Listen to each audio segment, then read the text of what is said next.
वज़ीर-ए-आज़म के मुशीर बराए सियासी उमूर राना सनाउल्लाह का कहना है कि तहरीक-ए-इंसाफ के मुतालबात पर वज़ीर-ए-आज़म ने कमेटी बना दी है जो इनका जायज़ा लेकर जवाब देगी।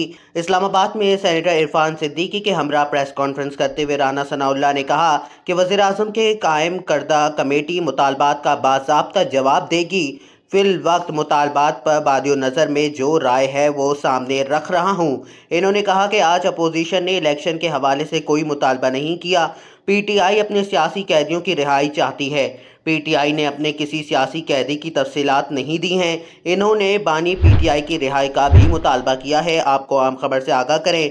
उनका कहना था कि पीटीआई का मुतालबा है कि चीफ जस्टिस या 3 सीनियर तरीन जज पर मुश्तमिल कमीशन बनाया जाए। पीटीआई के 9 मई पर तहकीकात का मुतालबा पहले से सुप्रीम कोर्ट में है।